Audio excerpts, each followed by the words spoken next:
ملائکتہ یصلون علی النبی یا ایھا الذین آمنوا صلوا علیہ وسلموا تسلیما۔ محبت کے ساتھ درود پاک پڑھ لیں۔ الصلاۃ والسلام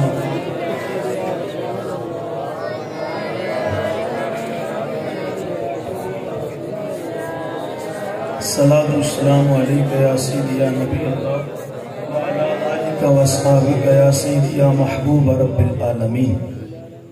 تمام حمد و ثنا تعریف و توصیف اللہ تعالی جل مجدہ الکریم کی ذات بابرکات کے لیے جو خالق کائنات بھی ہے اور مالک شہنشاہات بھی۔ اللہ جل وعلا کی حمد و ثنا کے بعد حضور نبی اکرم شفیع امم رسول محتشم اللہ کے پیارے امت کے سہارے رب کے محبوب دانائے غیوب مال کے رکاب امم فخر عرب و عجم والی کون و مکان سیاہ لا مکان سید انس و جان سرور لالا رخان نیر تاباں سن نشین ماہ وشاں ماہ خوباں شہنشاہ حسینہ تتمہ دوراں سرخیل زہرہ جمالا جلوہ صبح ازل نور ذات لم یزل باعث تکوین عالم فخر آدم و بنی آدم نیر بطہا رازدار ما اوہا شاہد ما تغا صاحب علم نشرہ معصوم آمینہ احمد مجتبہ جناب حضرت محمد مصطفیٰ صلی اللہ علیہ وسلم کے حضور ناز میں اپنی نیاز مندیوں کا خراج پیش کرنے کے بعد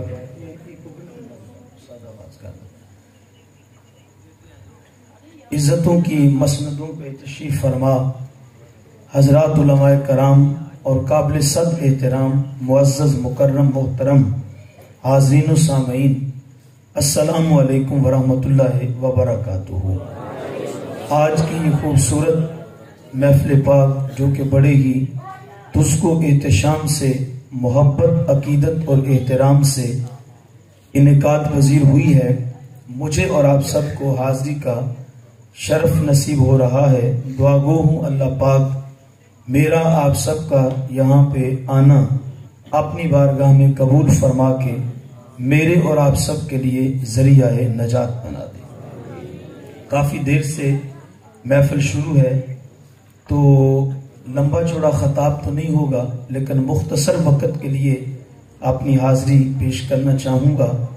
آپ کی توجہ کا لمحہ طالب رہوں گا اور چند گزارشات آپ کے گوش گزار کر لینے کے بعد میں آپ سے بڑی جلدی اجازت لے لوں گا۔ اللہ پاک میری زبان پر کلمت الحق جاری فرمائے، حق سن کر حق سمجھ کر اس کو مان لینے کی توفیق نصیب فرمائے۔ بلا تمہید چند گزارشات سماعت کیجئے۔ ارشاد خدا بندی ہے لقد من اللہ علی المؤمنین، البتہ تحقیق اللہ نے مومنوں پہ احسان کیا ہے، اس بعث فیہم رسولہ، اس وقت کہ جب انہیں اپنا عظمتوں والا شانوں والا رسول جو ہے وہ عطا کر دیا ہے۔ صاحب اس کائنات میں یوں تو 1,24,000 کم و بیش پیغمبر آئے ہیں، اور جو بھی نبی آیا ہے وہ عظمتوں کے تاج پہن کے آیا ہے۔ جو بھی دنیا میں رسول تشریف لایا ہے تو وہ اللہ کی بارگاہ سے مقام مرتبہ اور رتبہ لے کر آیا ہے۔ یہ الگ بات ہے کہ جب میرے اور آپ کے پیارے محبوب کی باری آتی ہے تو جو اللہ تعالیٰ نے انفرادی طور پہ نبیوں کو کمالات عظمتیں اور شانیں عطا کر رکھی تھی، وہ ساری کی ساری جمع کر کے محبوب کی جھولی میں ڈال کے 12 ربیع الاول کی صبح صادق کے وقت وہ شانوں والا وہ عظمتوں والا رسول جو ہے وہ اس امت کو عطا کر دیا۔ اس نے یوسف دم عیسیٰ ید بیضا داری آنچ خوباں ہمہ دارت تو تنہا داری۔ تو جو نبیوں کو کمالات ملے تھے انفرادی طور پر، وہ سارے کے سارے کمالات ملا کر اور بہت ساری عظمتیں اور شانیں اس میں اور شامل کر کے اللہ تعالیٰ نے وہ اپنے محبوب کو عطا کر دیا۔ اور وہ جو عظمتوں والا محبوب ہے، وہ جو شانوں والا محبوب ہے، وہ جو رب کا بھی محبوب لگتا ہے، وہ محبوب اللہ تعالیٰ نے ہم غلاموں کو عطا کر دیا۔ لوگ آج ہم سے بات کرتے ہیں کہ بھئی یہ ان کو پتہ نہیں کیا ہو گیا ہے، یہ محفلیں سجا رہے ہیں، نگر نگر، کریا کریا، بستی بستی، مسجدوں میں، مارکیٹوں میں، بازاروں میں اور دکانوں پہ اور گلیوں میں محفلیں ہی محفلیں سجا رہے ہیں، جھنڈیاں لگا رہے ہیں، خوشیاں منا رہے ہیں۔ ان کو پتہ نہیں کیا ہو گیا ہے۔ تو میں کہا کرتا ہوں اپنے سادے لہجے میں کہ نادانو، تم ہم سے یہ سوال کرتے ہو کہ اتنی خوشیاں کیوں منائے جا رہے ہو، تمہیں ہوا کیا ہے؟ تو ہم تمہیں یہ عرض کرنا چاہیں گے کہ بتاؤ، جس امت کو اللہ تعالیٰ نے اپنا محبوب نبی تحفے کے طور پہ دے دیا ہو، وہ امت خوشیاں نہ منائے تو کیا کرے؟ وہ امت مسکرائے نہ تو کیا کرے؟ وہ امت گلیوں کو سجائے نہ تو کیا کرے؟ کیوں نہ ہم کہیں فضل رب العلا، اور کیا چاہیے؟ مل گئے مصطفیٰ، اور کیا چاہیے؟ دامن مصطفیٰ جس کے ہاتھوں میں ہو، اس کو روز جزا، اور کیا چاہیے؟ مکے کے قریب علماء سے پوچھئے، ایک غزوہ ہوا۔ غزوہ وہ ہوتا ہے کہ جس میں حضور نے بنفس نفیس شمولیت اختیار کی ہو۔ تو جب وہ غزوہ ہوا تو اللہ تعالیٰ نے اس میں مسلمانوں کو فتح عطا کر دی۔ تو جو مال غنیمت آیا تو سرکار دو عالم صلی اللہ علیہ وسلم نے مہاجرین مکہ کو زیادہ دے دیا، اور جو انصار مدینہ تھے ان کو تھوڑا دیا، ان کو کم دیا۔ تو ایک انصاری صحابی کھڑے ہو گئے اور عرض کرتے ہیں، یا رسول اللہ، آپ کی تقسیم پہ اعتراض نہیں ہے، اس لیے کہ آپ مال غنیمت کے بھی مالک ہیں، حضور ہماری جانوں کے بھی آپ مالک ہیں، آپ ہمارے مالوں کے بھی مالک ہیں، حضور سب کچھ آپ کا ہی تو ہے، حضور آپ جس کو چاہیں جب چاہیں اور جو چاہیں جتنا چاہیں عطا کر دیں، حضور آپ کو کوئی ٹوکنے والا نہیں، کوئی روکنے والا نہیں، آپ کو کوئی منع کرنے والا نہیں۔ لیکن سرکار، یہ جو آج آپ کی تقسیم ہے، ایسا کبھی پہلے تقسیم ہم نے دیکھی نہیں ہے، اس لیے کہ سرکار جب آپ دینے پہ آتے ہیں تو امیر اور غریب کا فرق نہیں کرتے ہیں، گورے اور کالے کا فرق نہیں کرتے ہیں، اپنے اور بیگانے کا فرق نہیں ہوتا ہے، بلا امتیاز آپ دیتے ہیں، سبھی کو ایک جیسا دیتے ہیں۔ حضور آپ تو جب دنیا میں تشریف لائے تھے تو آپ نے تو اس وقت بھی عدل کا درس دیا تھا اور انصاف کا درس دیا تھا۔ اماں حلیمہ کہتی ہیں کہ جب میں حضور کو دودھ پلانے کی غرض سے اپنے بستی میں اپنے گھر میں لے کر گئی اور حضور میرے مہمان اور میرے پرونے بنے ہوئے تھے، اماں حلیمہ کہتی ہیں میں حضور کو دائیں طرف سے دودھ پیش کرتی تو حضور دودھ پی لیتے، اور اگر میں بائیں طرف سے دودھ پیش کرتی تو حضور دودھ نہیں پیتے تھے۔ تو میں سوچتی تھی پتہ نہیں ادھر کوئی پرابلم ہے، کوئی مسئلہ ہے کہ جو ادھر سے دودھ نہیں پیتے اور دائیں طرف سے دودھ پی لیتے ہیں۔ اللہ اکبر۔ تو کہتی ہیں میں پریشان رہتی۔ اتنا آپ کو میں عرض کر دوں کہ سیرت نگاروں نے لکھا ہے کہ جن دنوں حضور اماں حلیمہ کے ہاں مہمان بنے ہوئے تھے اور اماں حلیمہ کے پرونے تھے، ان دنوں میں حضرت اماں حلیمہ کا ایک سکا بیٹا تھا جس کا نام حمزہ بتایا جاتا ہے، اور وہ بھی یہی شیر خارگی کے اس کے ایام تھے، اور وہ بھی اپنی ماں یعنی حضرت اماں حلیمہ کا دودھ پیا کرتا تھا۔ تو اماں حلیمہ کہتی ہیں کہ میں حضور کو دائیں طرف سے پیش کرتی دودھ تو حضور پی لیتے، بائیں طرف سے پیش کرتی تو حضور انکار کر دیتے، نہیں پیتے تھے۔ کہتی ہیں ایک دن میں کسی کام کی غرض سے چلی گئی، تو جب واپس آئی تو لیٹ ہو گئی رستے میں، تو میں جب تاخیر سے گھر پہنچی تو میں دوڑتی چلی آ رہی تھی، اور ایک ہی مجھے فکر تھی کہ میرا محمد بھوکا نہ کہیں ہو، اور میں جلدی جلدی جاؤں اور سونے محمد کو اٹھاؤں اور اس کو جا کے دودھ پلاؤں۔ اور آپ نے بھی دیکھا ہوگا کہ جب مائیں لیٹ بچوں کو دودھ پلاتی ہیں، کسی کام میں لگی ہوئی ہوں، مصروف عمل ہوں، تو دودھ پلانے میں تھوڑی سی تاخیر ہو جائے تو کچھ تاخیر کے بعد جب ماں بچے کو گود میں اٹھاتی ہے تو وہ فوراً چھاتی سے چمٹ جاتا ہے اور وہ جلدی جلدی منہ مارتا ہے اور دودھ کشیدنے لگتا ہے۔ اماں حلیمہ کہتی ہیں کہ میں اسی فکر میں تھی کہ آج بہت تاخیر ہو گئی، لیٹ ہو گئی ہوں، تو جلدی جلدی جاؤں میں حضور کو اٹھاؤں اور دودھ پلاؤں۔ کہتی ہیں میں گھبرائی ہوئی تھی، پریشان تھی، فکر مند تھی۔ جب اپنے صحن کے آنگن میں قدم رکھا تو میں تو سوچ رہی تھی کہ میرے محمد کو بھوک لگی ہوگی اور وہ رو رہا ہوگا، لیکن میں کیا دیکھتی ہوں کہ میرا محمد اپنے پالنے میں ہے اور میرا مصطفیٰ جو ہے وہ مسکرائے جا رہا ہے۔ خیر کہتی ہے میں نے حضور کو اٹھا لیا، سینے سے لگا لیا، اور وہ میں پریشان تھی چونکہ، تو میں بھول ہی گئی کہ دودھ کہاں سے پلانا ہے، تو میں نے پھر بائیں طرف سے دودھ پیش کیا تو حضور نے انکار کر دیا، نہ پیا۔ تو دائیں طرف سے پیش کیا تو حضور نے فوراً پی لیا۔ تو مجھے بڑی حیرانگی ہوئی، حیران تو پہلے ہی رہتی تھی، لیکن میں سوچنے لگی کہ آج تو اتنی تاخیر سے پہنچی ہوں، آج تو اس کو یہ فرق نہیں کرنا چاہیے تھا، اتنی لیٹ دودھ پلایا ہے تو آج بھی اس نے بائیں طرف سے نہیں پیا اور دائیں طرف سے پی رہا ہے۔ کہتی ہے میں اپنے ویڑے میں بیٹھ کے ڈاڈی پریشان ہو رہی تھی، اس کا سبب کیا ہے، وجہ کیا ہے، جو میری عقل میں بات نہیں آ رہی تھی۔ تو اماں حلیمہ کہتی ہیں پھر غیب سے آواز آئی، حلیمہ تیرے اندر کوئی نقص نہیں ہے، اصل بات یہ ہے کہ میرا محمد دنیا کو عدل کا سبق پڑھانے کے لیے آیا۔ میں نے کہا اس میں عدل کی بات کیا ہے؟ تو کہا میرا محمد زمانے کو بتا رہا ہے کہ حق اپنا لیا کرتے ہیں، اپنے بھائی کا حق نہیں لیا کرتے ہیں۔ تو دائیں طرف اس کا حق ہے، بائیں طرف تیرے سکے بیٹے یعنی حضور کا جو رضائی بھائی ہے، حمزہ کا حق ہے۔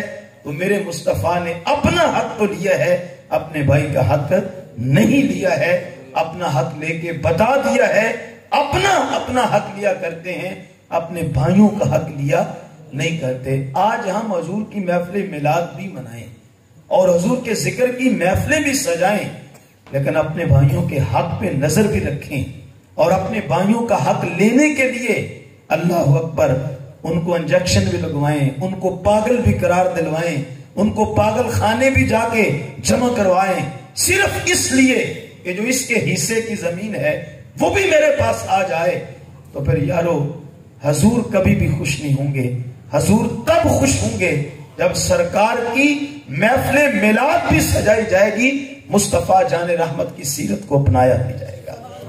بھلے شاہ نے ایک پنجابی کے ٹھوس لہجے میں تنقید کرتے ہوئے کہا تھا، حج بھی کیتی جاندے ہو تے خون بھی پیتی جاندے، حج بھی کیتی جاندے ہو تے خون بھی پیتی جاندے ہو، کھا کے مال یتیماں دا پھر مسیتی جاندے ہو، پھٹ دلان دے سیندے نہیں تے ٹوپیاں سیتی جاندے ہو، اے تے دسو بھلے نو ایک ہی کیتی جاندے ہو۔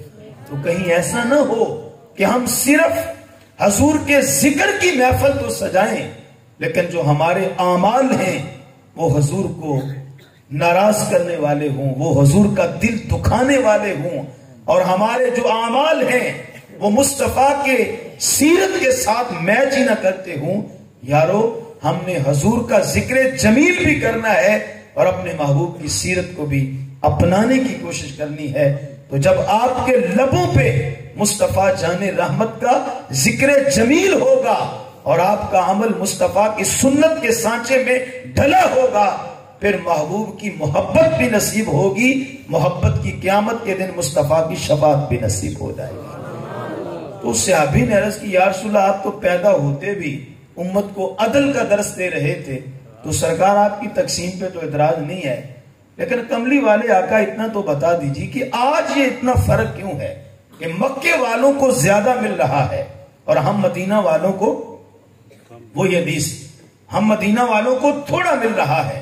یہاں ایک اور بات ذہن میں آ گئی، ہجرت کے واقعات جب آپ پڑھیں تو وہ بندے کو ہلا دینے کے لیے کافی ہیں۔ علماء سے پوچھئے، ہجرت کے واقعات میں ایک ایسے صحابی کا واقعہ بھی پڑھنے کو ملتا ہے کہ جس کو یہ کہا گیا کہ اگر تو دامن مصطفیٰ کو نہیں چھوڑے گا تیرا کاروبار بھی لے لیا جائے گا، دکان بھی لے لی جائے گی، جو تیرے بدن پہ کپڑے ہیں یہ بھی ہم کھینچ کے اتار لیں گے۔ اس صحابی نے کہا بھلے سے جان بھی لے لو لیکن دامن مصطفیٰ کو چھوڑ سکتا نہیں ہوں۔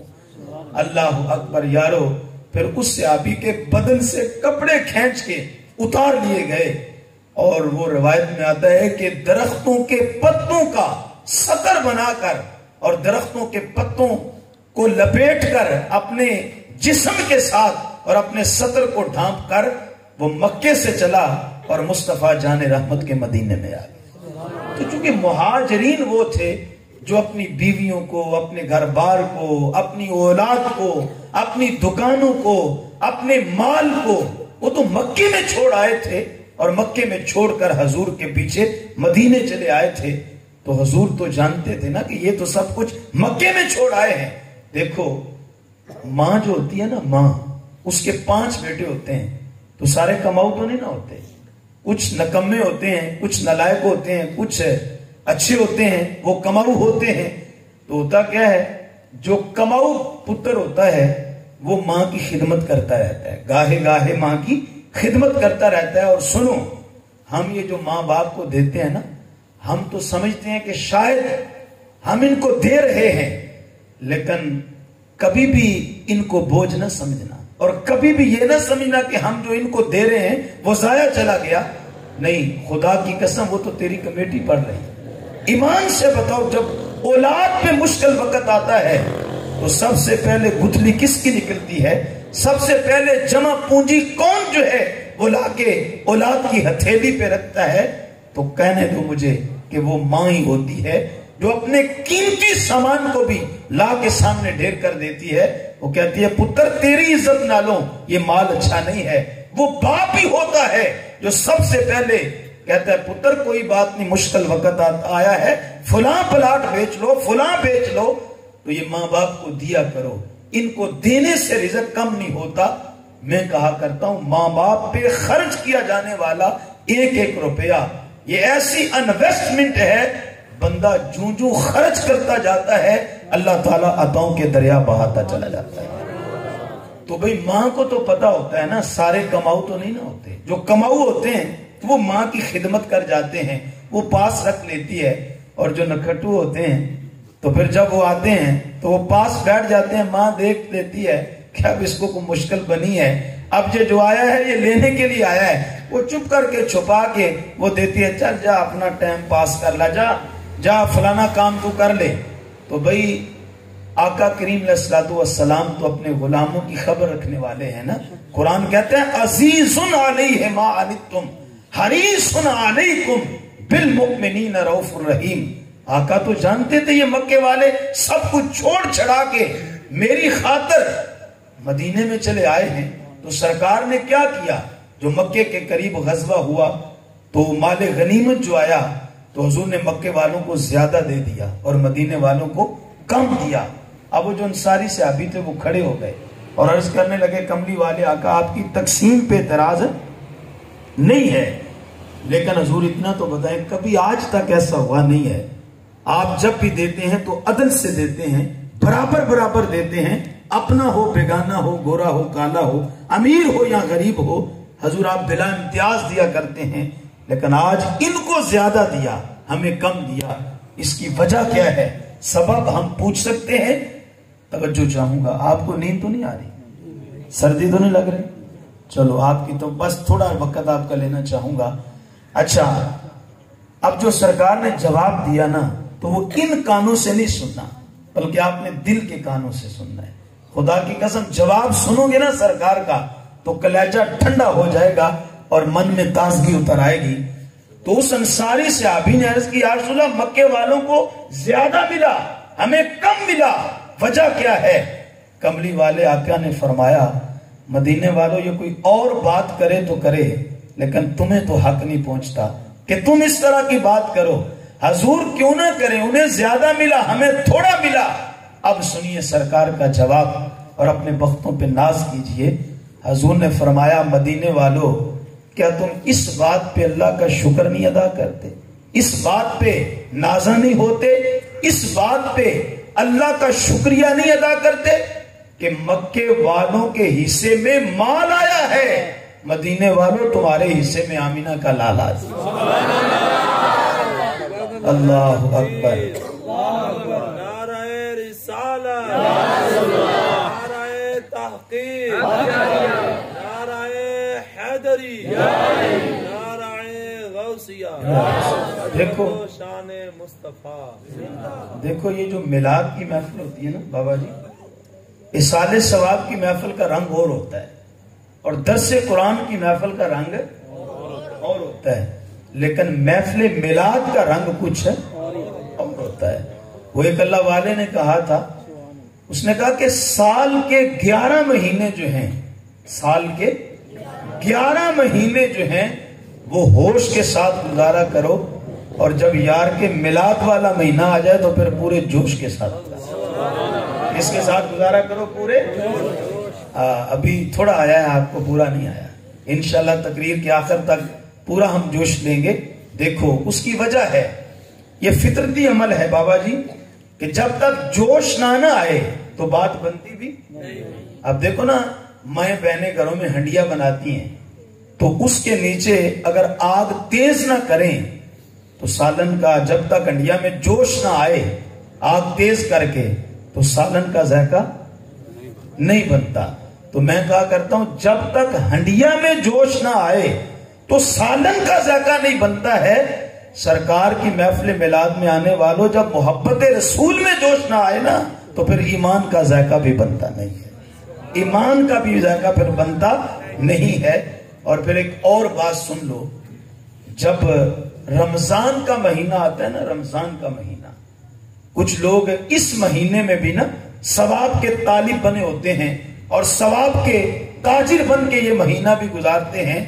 میں کہا کرتا ہوں جب رمضان کا مہینہ آتا ہے تو رمضان کے مہینے میں ثواب بڑھتا ہے۔ کیا بڑھتا ہے؟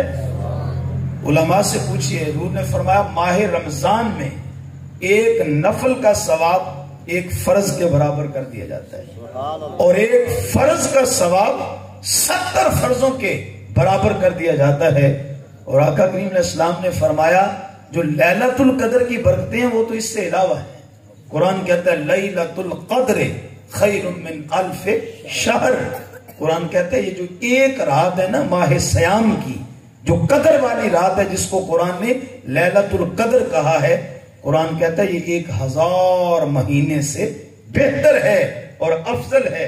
توجہ چاہوں گا یارو، جب رمضان کا مہینہ آتا ہے بندے کا ثواب بڑھ جاتا ہے، جب یار کے میلاد والا مہینہ آتا ہے عاشقوں کا ایمان بڑھ جاتا ہے۔ عاشقوں کا کیا بڑھ جاتا ہے؟ ایمان بڑھ جاتا ہے۔ ایمان سے بتاؤ، ایمان کس چیز کا نام ہے؟ محبت لا یؤمن احدکم حتی اکون احب الیہ من والدہ و والدہ والناس اجمعین۔ حضور نے فرمایا ساری کائنات نالو ود کے جدو تک میں تو انو محبوب نہ بن گیا اتنی دیر تک تمہارا ایمان کامل نہیں ہے۔ اگرچہ بعض علماء نے یہاں نفس ایمان بھی مراد لیا ہے۔ حضور نے فرمایا جب تک میری محبت نہ دل میں آ جائے اتنی دیر تک ایمان بھی آتا نہیں ہے۔ آقا نے فرمایا پہلے دل میں میری محبت آتی ہے، بعد میں اس کے دل میں پھر ایمان داخل ہوتا۔ حضور کے ایک حدیث پاک سن لیجئے۔ حضور کی بارگاہ میں ایک صحابی حاضر تھے، تو بھئی آپ کا اگر ذوق ہے تو پھر بات کرتے ہیں، اگر نہیں ہے تو پھر بات ختم کر دیتے ہیں، پھر کبھی کر لیں گے، آنا جانا تو ہمارا رہتا ہی ہے، کیوں بھی سننے کے لیے تیار ہے نا۔ دیکھو نا، جب بھوک نہ لگی ہو بندے کو، بھوک نہ لگی ہو تو آپ اچھے سے اچھا کھانا پکا لیں۔ اس نے جب کھانے ہی نہیں ہے تو پھر ہمارے پکانے کا کیا فائدہ؟ تو بھئی اگر آپ نے سننا ہے تو پھر ہم سناتے ہیں، اگر نہیں سننا تو کوئی بات نہیں، ناراض نہیں ہے ہم، پھر کبھی سنا لیں گے، آنا جانا تو رہتی ہے۔ کیوں جی، سننے کے لیے تیار ہیں؟ اللہ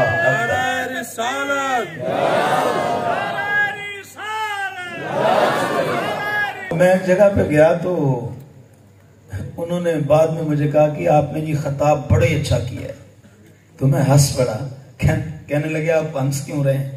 میں نے کہا یار میں نے خطاب نہیں اچھا کیا۔ انہوں نے کہا جی نہیں ماشاءاللہ بڑا آپ نے خطاب اچھا کیا ہے۔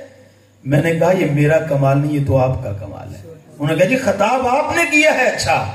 میں نے کہا میں نے بعد میں کیا ہے، پہلے آپ نے اچھا کروایا ہے۔ یہ خطاب میں نے اچھا کیا ہے لیکن تب کیا ہے جب آپ نے اچھا خطاب۔ تو یہ کوئی ٹیپ ریکارڈ نہیں ہوتی کہ کیسٹ ڈال دی اور بٹن آن کر دیا تو بس چلی جا رہی ہے۔ تو یہ ایک تقریر جو ہوتی ہے یہ مانوسیت ہوتی ہے نا مجمع کے ساتھ۔ تو آپ اگر سنیں گے تو ہم سنائیں گے، نہیں سنیں گے تو ادھار کر لیتے ہیں، پھر کبھی آ جائیں گے۔ اللہ اکبر۔ تو بہرحال اتنا لمبا نہیں ہوگا، بس مختصر کرتا ہوں۔ حضور کی بارگاہ میں وہ صحابی حاضر ہیں، تو سرکار دو عالم صلی اللہ علیہ وسلم نے فرمایا میرے غلام، ایمان سب کا ایک جیسا نہیں ہوتا، ایمان سب کا برابر نہیں ہوتا. اس نے عرض کی یا رسول اللہ کلمہ تو سب کا ایک ہے. اگر میں پڑھتا ہوں لا الہ الا اللہ محمد الرسول اللہ تو مولانا صاحب بھی یہ کلمہ پڑھتے ہیں, قبلہ حاجی صاحب محترم بھی یہ کلمہ پڑھتے ہیں, یہ محترم بھی کلمہ یہ پڑھتے ہیں, تو زید عمر بکر سب کا کلمہ کیا ہے؟ یہی کلمہ ہے. تو حضور جب کلمہ سب کا ایک ہے, نماز سب کی ایک ہے, ایسا تو نہیں ہے کہ میں مغرب کی 7 رکعتیں پڑھوں اور قاری ساجد صاحب جو ہیں وہ 24 رکعتیں مغرب کی پڑھتے ہیں. کیوں جی؟ اگر میرے لیے 7 ہیں تو ان کے لیے بھی 7 ہیں. تو سرکار جب کلمہ سب کا ایک ہے, نماز سب کی ایک ہے, حج کا طریقہ سب کا ایک ہے, ایسا تو نہیں ہے جو مکے والے ہیں وہ سال میں 3 حج کر لیتے ہیں, پاس جو رہتے ہیں مکے میں رہتے ہیں ان کے لیے کون سا مشکل ہے, وہ سال میں 3 حج کر لیتے ہیں. نہیں, وہ بھی سال میں 1 بار حج کریں گے, ہم بھی سال میں. تو سرکار جب کلمہ سب کا ایک ہے, آپ کو سمجھ آ رہی ہے نا بات, حضور جب کلمہ سب کا ایک ہے, نماز سب کی ایک ہے, روزے کے جو اوقات ہیں سحری افطاری کے وہ سب کے ایک ہیں, حضور جب حج کا طریقہ سب کے لیے ایک جیسا ہے تو کملی والے آقا پھر ایمان سب کا ایک جیسا کیوں نہیں ہے؟ توجہ چاہوں گا. تو میرے آقا نے فرمایا میرے غلام ایمان سب کا ایک جیسا اس لیے نہیں ہے کہ ایمان عبادت خدا سے نہیں آتا ہے, ایمان محبت مصطفیٰ سے آتا ہے. ایمان عبادت خدا سے نہیں آتا بلکہ ایمان محبت مصطفیٰ سے آتا ہے. اور پھر آقا کریم علیہ السلام نے فرمایا جس کے دل میں میری محبت زیادہ ہوتی ہے اس کے دل میں میری محبت کی بنا پہ اس کے دل میں ایمان بھی زیادہ ہوتا ہے. اور حضور نے فرمایا جس کے دل میں محبت تھوڑی ہوتی ہے میری, اس کے دل میں ایمان بھی تھوڑا ہوتا ہے. لگتے لگتے ایک اور حدیث سنانا چاہوں گا. آج کل بڑا شور مچا ہوا ہے تو اپنا عقیدہ واضح کرنا اور عقیدے کی ترجمانی کرنا اور اپنا عقیدہ بیان کرنا یہ بھی حق بنتا ہے ہمارا. حضور کی ایک حدیث پاک اور سن لیجئے. آقا کریم علیہ السلام نے فرمایا ترازو کے ایک پلڑے میں حضور نے فرمایا میرے یار ابو بکر کا ایمان رکھ دیا اور ترازو کے دوسرے پلڑے میں قیامت تک آنے والے مؤمنین کا ایمان رکھ دیا جائے. یعنی حضور نے فرمایا ایک پلڑے میں, یہ مفہوم ہے, ایک پلڑے میں میرے یار ابو بکر کا ایمان اور دوسرے پلڑے میں عمر کا ایمان, عثمان کا ایمان, مولا کائنات کا ایمان, حسن و حسین کا ایمان, تابعین کا ایمان, تبع تابعین کا ایمان, غوثوں کا ایمان, ابدالوں کا ایمان, قطبوں کا ایمان, ولیوں کا ایمان. حضور نے فرمایا ایک پلڑے میں قیامت تک آنے والے تمام مومنین کا ایمان رکھ دیا جائے. حضور نے فرمایا سب کا ایمان مل کر بھی میرے یار ابو بکر کے ایمان کا برابر نہیں ہو سکتا. آپ کو خوشی نہیں ہوئی ہے؟ حضور کے یار غار کا ذکر ہوا ہے, خوشی تو ہونی چاہیے. اعظم چشتی نے ایسے ہی نہیں کہا تھا سارے یار نبی دے سونے, سارے یار کلم وعد اللہ الحسنى, اللہ نے سب کے ساتھ جنت کا وعدہ کر رکھا ہے. سارے یار نبی دے سونے پر نہیں کوئی چاراں ورگا, نہ اس دھرتی پیدا کیتا ان جان نثاراں ورگا. اعظم شان صدیق کی پوچھنے اکو یار ہزاراں ورگا. اعظم شان صدیق کی پوچھنے اکو یار ہزاراں ورگا. تو ایمان کس سے آتا ہے؟ محبت. تے ایمان نال دسو جدوں ربیع الاول شریف دا مہینہ آئے تے محبت تازہ ہوندی ہے کہ نہیں؟ کیوں جی؟ جدوں بندہ چنڈیاں لا رہا ہوئے تے او ساڈے نوجوان گھر پاویں سبزی نہ لے آ کے دین تے یقین جانو جدوں میلاد دا مہینہ آندا ہے جھاڑو پھڑ کے گلیاں پہ صاف کرتے ہیں, گلیوں کو صاف کر رہے ہوتے ہیں, جھنڈیاں لگا رہے ہوتے ہیں, لائٹیں لگا رہے ہوتے ہیں اور محفلیں سجا رہے ہوتے ہیں, نعرے لگا رہے ہوتے ہیں. ایمان سے بتاؤ جب یہ بندہ سارے کام کرتا ہے حضور کی آمد کی خوشی میں تو پھر سرکار کی محبت تازہ ہوتی ہے کہ نہیں ہوتی؟ اور ایک اور جملہ بول دوں, جس کی محبت رسول تازہ ہو اس کا ایمان تازہ ہوتا ہے، اور جس کا ایمان تازہ ہو پھر اس کی نماز بھی تازہ ہے، پھر اس کا روزہ بھی تازہ ہے، پھر اس کا حج بھی تازہ ہے، پھر اس کے سجدے بھی تازے ہیں، پھر اس کی عبادت خدا بھی تازہ ہے۔ اور سنو، جس کی محبت رسول نہ تازہ ہو اس کا ایمان بھی بجھا ہوتا ہے، اور جس کا ایمان بجھا ہوا ہو اس کی نماز بھی بجھی ہے، اس کا روزہ بھی بجھا ہے، اس کا حج بھی بجھا ہے، اس کے سجدے بھی بجھے ہیں، اس لیے کہ نمازیں اسی کی قبول ہوتی ہیں جس کے دل میں میرے مصطفیٰ کی محبت اور پیار ہو۔ اقبال نے کہا تھا ازاں ازل سے تیرے عشق کا ترانہ بنی، نماز تو تیرے نظارے کا ایک بہانہ بنی، ادائے دید سراپا نیاز تھی تیری، کسی کو دیکھتے رہنا نماز تھی تیری۔ تو میں واپس آؤں گا اسی جگہ پہ جہاں سے ادھر آئے تھے، آپ کا ذوق بنانے کے لیے۔ اللہ اکبر۔ تو میں عرض کر رہا تھا، حضور نے فرمایا صحابہ اپنے بختوں پہ ناز نہیں کرتے ہو کہ مکے والوں کو مال ملا ہے، مدینے والوں تمہیں تو آمینہ کا لال مل گیا، تمہیں تو آمینہ کا لال ملا ہے۔ تو جس کو حضور مل جائیں وہ خوشیاں نہ منائے تو کیا کرے۔ حضور نے فرمایا اللہ نبیوں کو بھیجتا رہا، اللہ امتوں کو بھیجتا رہا، پھر ان کی تقسیم ہوتی رہی۔ کوئی نبی آیا تو کوئی علاقہ اس کے سپرد کر دیا گیا، کوئی نبی تشریف لایا تو کوئی شہر اس کے حوالے کر دیا گیا، اسی طرح امتیں آتی رہیں، قومیں آتی رہیں، کوئی امت کسی نبی کو دے دی، کوئی قوم کسی رسول کو عطا کر دی۔ حضور نے فرمایا اللہ نبیوں کو بھیجتا رہا، امتوں کو بھیجتا رہا، میرے غلاموں اپنے بختوں پہ ناز کیا کرو۔ نبیوں کے آخر میں میں رہ گیا، امتوں کے آخر میں تم رہ گئے، میں تمہارے حصے میں آ گیا اور تم میرے حصے میں آ گئے۔ جس کے حصے میں حضور آ جائیں، ابھی بھی کہتے ہو کہ وہ خوشیاں کیوں منا رہا ہے، ابھی بھی نادانوں کہتے ہو کہ وہ گلیاں کیوں سجا رہا ہے۔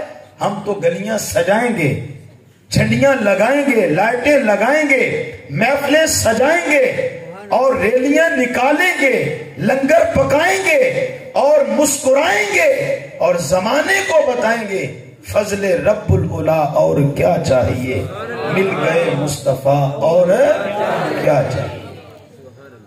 اب آئی جی وہ آیت جو میں نے آپ کے سامنے پڑھی تھی، لَقَدْ مَنَّ اللَّهُ عَلَى الْمُؤْمِنِينَ اِذْ بَعَثَ فِيهِمْ رَسُولًا۔ اب اس کا ترجمہ کر دوں، اور ایک بات بس اس پہ کر کے تو بات کو پھر ختم کر لیتا ہوں۔ اللہ تعالیٰ نے فرمایا اللہ نے مومنوں پہ کیا کیا ہے؟ احسان کیا ہے۔ اچھا آپ کہندہ ہے کہ میں مومنہ تے احسان کیتا ہے تے سانو فرماندہ ہے نیکی کر کے نیکی جتلایا نہ کرو، نیکی کر کے نیکی جتلایا، احسان کر کے احسان جتلایا۔ یہ علماء سے پوچھئے جو منان شخص ہے نا، منان کہتے ہیں احسان جتلانے والا، منان کو اللہ تعالیٰ پسند نہیں کرتا۔ اللہ تعالیٰ فرماتے ہیں تیری ساری نیکیاں برباد ہو جائیں گی اگر تو نیکی کر کے جتائے گا، اس نیکی کا اجر نہیں ملے گا جو احسان کر کے جتلائے گا۔ ہمیں فرماتا ہے کہ نیکی کر کے جتلایا نہ کرو، احسان کر کے جتلایا نہ کرو۔ تو آپ اپنا محبوب دے کے احسان جتلانے بیٹھ گیا۔ فرماتا ہے لَقَدْ مَنَّ اللَّهُ عَلَى الْمُؤْمِنِينَ، مومنو اللہ نے تمہارے پہ احسان کیا ہے۔ یا اللہ ہمیں تو کرنے نہیں دیتا، ہمیں جتلانے نہیں دیتا، خود کیوں جتلاتا ہے؟ تو آواز آئی میں نے تم پہ تھوڑی نعمتیں کی ہیں، میں نے تو ساری کائنات دی ہے، کائنات کی ساری نعمتیں دی ہیں، لیکن ساری نعمتیں دے کے بھی احسان جتلایا نہیں ہے۔ تو یا اللہ جب ساری کائنات دے کے، ساری نعمتیں دے کے احسان نہیں جتلایا تو محبوب دے کے احسان بھی نہ جتلاتا۔ تو آواز آئی اگر محبوب دے کے بھی احسان نہ جتلاتا تو پھر تو میرے محبوب کی نعمت کو بھی تم عام نعمت سمجھ بیٹھتے اور قدر نہ کرتے۔ یہی تو بتلا رہا ہوں کہ ساری کائنات دے کر احسان نہیں جتلایا، اس لیے کہ ساری کائنات دے کے بھی میں نے تمہیں کچھ نہیں دیا، میں نے تمہیں کچھ نہیں دیا، اس لیے کہ میرے خزانوں میں کوئی کمی واقع ہوئی نہیں ہے، اور ایک محبوب دے کے احسان اس لیے جتلایا کہ ساری کائنات دے کے تو تمہیں کچھ نہ دے سکا، ایک یار دے کے تمہیں سب کچھ عطا کر دیا، ایک اپنا محبوب دے کے تمہیں سب کچھ جو ہے وہ عطا کر دیا ہے۔ تو فرمایا لقد من اللہ علی المؤمنین اذ بعث فیہم رسولا، اللہ نے مومنوں پہ احسان کر دیتا ہے اپنا شانہ والا رسول انہاں نو عطا کر کے۔ اچھا دیکھو، یہ ہاتھ نعمت ہے یا نہیں؟ پاؤں نعمت ہے یا نہیں؟ جس کے ہاتھ پاؤں نہیں ہے اس سے پوچھو ہاتھ کتنی بڑی نعمت ہے، پاؤں کتنی بڑی نعمت ہے۔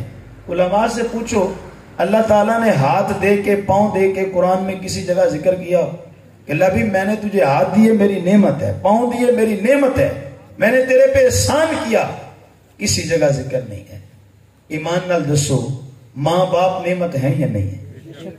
کتنی بڑی نعمت ہے۔ حضور نے فرمایا جو ماں کا چہرہ، باپ کا چہرہ محبت کی نگاہ سے تک لیتا ہے، اللہ اس کو مقبول حج کا ثواب عطا فرما دیتا ہے۔ یار جن کے چہروں کی زیارت حج مقبول کا اجر دے رہی ہو، وہ کتنی بڑی نعمت ہے۔ اللہ اکبر، وہ کتنی عظیم نعمت ہے۔ اور میں کہتا ہوں ہر نعمت کا کوئی نہ کوئی بدل بھی ہوتا ہے، لیکن ماں باپ وہ نعمت ہیں، کائنات میں اس نعمت کا کوئی بدل بھی نہیں ہے۔ اللہ تعالیٰ نے اس نعمت کا کوئی کائنات میں بدل بھی نہیں بنایا۔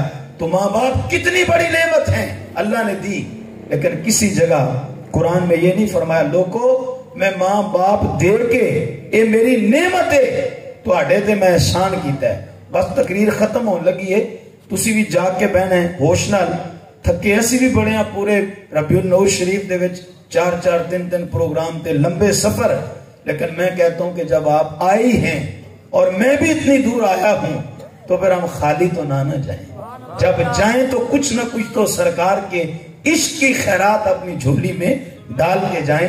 تو بس تقریر ختم ہو رہی ہے، آخری باتیں ہیں، غور سے سننا، آپ کے سامنے گزارش ہے میری کہ دھیان کے ساتھ بیٹھنا، بس توجہ میری طرف رکھنا۔ اچھا ماں باپ اتنی بڑی نعمت، لیکن اللہ نے احسان بہن بھائی کا رشتہ کتنی بڑی نعمت ہے، اللہ نے احسان نہیں جتلایا۔ اولاد کتنی بڑی نعمت ہے، اولاد دے کے اللہ نے احسان نہیں جتلایا۔ یا اللہ تو نے ہاتھ دیے پاؤں دیے، اتنی بڑی نعمت، احسان نہیں جتلایا۔ محبوب دے کے احسان جتلایا تو آواز آتی ہے ہاتھ پاؤں میری نعمت ہیں، لیکن یہ نعمت دنیا کے ساتھ اس کا تعلق ہے، یہ تیری دنیا میں تیرے لیے نعمت ہیں۔ جب قیامت کا دن آئے گا تو قرآن کہتا ہے الیوم نختم علی افواہہم، قیامت کے دن اللہ فرماتا ہے میں تمہارے منہ پہ مور لگا دوں گا، پھر کیا ہوگا وَتُكَلِّمُنَا أَيْدِيهِمْ وَتَشْهَدُ أَرْجُلُهُمْ بِمَا كَانُوا يَكْسِبُونَ، سورہ یاسین ہے۔ اللہ فرماتا ہے قیامت کے دن تمہارے ہاتھ گواہیاں دیں گے، قیامت کے دن تمہارے پاؤں گواہیاں دیں گے۔ یا اللہ یہ کیا کہیں گے؟ فرمایا جیڑے گناہ ہاتھ نل کیتے سے وہ ہاتھ ظاہر کرے گا، جیڑے گناہ پیرا نل چل کے کیتے سی وہ گناہاں نو پیر ظاہر کرے گا۔ اللہ تعالیٰ نے فرمایا ہاتھ بھی نعمت، پیر بھی نعمت، لیکن یہ نعمت دے کے احسان اس لیے نہیں جتلا رہا، انہوں نے قیامت کے دن تیرے عیبوں کو ظاہر کرنا ہے، میں تو وہ میلاد والا مصطفیٰ دے کے احسان جتلا رہا ہوں۔ قیامت کے دن جب تیرے ہاتھ تیرے پاؤں تیرے عیبوں کو ظاہر کر رہے ہوں گے، ایک آمینہ کا لال ہوگا جو قیامت کے دن تیرے عیبوں پہ پردے ڈال، جو قیامت کے دن تیرے عیبوں پہ پردے ڈال رہا ہوگا۔ تو فرمایا جنہوں نے عیبوں کو ظاہر کرنا ہے وہ دے کے کیوں احسان جتلاؤں، میں تو وہ محبوب دے کے احسان جتلا رہا ہوں جس محبوب نے قیامت کے دن تیرے عیبوں پہ کیا ڈال دینے ہیں؟ پردے ڈال دینے ہیں۔ بریلی کی گلیوں سے آواز آتی ہے پیش حق مزدہ شفاعت کا سناتے جائیں گے۔ اپنا ذوق نہیں ہے یہ، یا میں ذوق کے لیے پڑھ رہا، لیکن اتنے بے ذوقے بھی نہیں ہیں ہم کہ ذوق نہ بنا سکیں، تو آپ میرے ساتھ مل کے پڑھ لیں، سب کی حاضری لگ جائے گی۔ پیش حق مزدہ شفاعت، پیش حق مزدہ شفاعت کا سناتے جائیں گے، خود تو روتے جائیں گے، پر ہم کو ہنساتے جائیں گے، اور وسعتیں دی ہیں خدا نے دامن محبوب کو، وسعتیں دی ہیں خدا نے دامن محبوب کو، جرم کھلتے جائیں گے اور وہ چھپاتے جائیں گے، جرم کھلتے جائیں گے اور وہ چھپاتے جائیں گے۔ تو فرمایا میں وہ نعمتیں دے کے شان نہیں جتلاتا جنہوں نے قیامت کے دن تیرے لیے ضامن بن جانے، تیرے عیبوں کو ظاہر کرنا ہے۔ اللہ فرماتا ہے میں تو وہ محبوب دے کے شان جتلا رہا ہوں جس نے قیامت کے دن تیرے عیبوں پہ پردے ڈال دے۔ لو جی آخری بات، اس کے بعد اجازت۔ ماں باپ نعمت، بہن بھائیوں کا رشتہ بہت بڑی نعمت، اولاد کا ملنا بہت بڑی نعمت۔ ایمان نال دسو نعمت ہے یا نہیں ہے؟ ماں باپ نعمت ہے یا نہیں؟ اولاد نعمت ہے یا نہیں؟ اگر دل کے کانوں سے سنے گا تو ایمان تازہ ہو جائے گا۔ لیکن یہ نعمتیں دے کے اللہ نے کسی جگہ یہ نہیں فرمایا لبی میں تیرے تے احسان کیتا ہے، تینوں ماں باپ دیتے نے جنہ دی زیارت حجے مقبول دا ثواب ہے، جنہ دی رضا وچ میری رضا ہے، اولاد دیتی تیرے تے احسان کیتا، کسی جگہ نہیں فرمایا۔ لیکن محبوب دے کے احسان جتلایا، کیوں؟ سنو، اللہ تعالیٰ نے فرمایا ماں باپ بھی نعمت نے، بہن بھائی بھی نعمت نے۔ میاں صاحب نے کہا تھا نا پائی پائیاں دیاں باواں ہوندے، پائی پائیاں دیاں، یہ بہت بڑی نعمت ہے، قدر کرنی چاہیے۔ چند ٹکوں کی خاطر، تھوڑے سے مال کی خاطر یہ رشتہ کبھی گواہ نہ بیٹھنا۔ خدا کی قسم مال جاتا ہے جانے دو، لیکن بھائی کو کبھی رسوا نہ کرنا، بھائی کو کبھی اپنے سے دور نہ کرنا۔ پائی پائیاں دیاں باواں ہوندے، تو خیر بہن بھائی کا رشتہ میری نعمت، اولاد کا رشتہ میری نعمت۔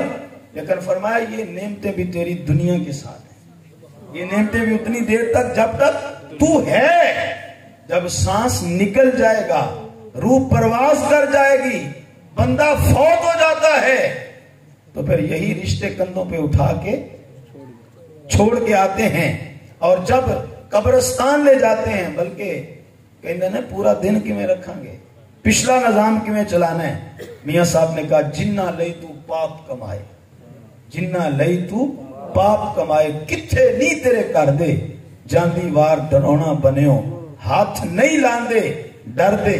تو کہا یہ نعمتیں دنیا میں ہیں، لیکن جب تیری روح کف سے انسری سے پرواز کر جائے گی، تو فوت ہو جائے گا، یہ اپنے کندھوں پہ اٹھا کے قبرستان لے جائیں گے۔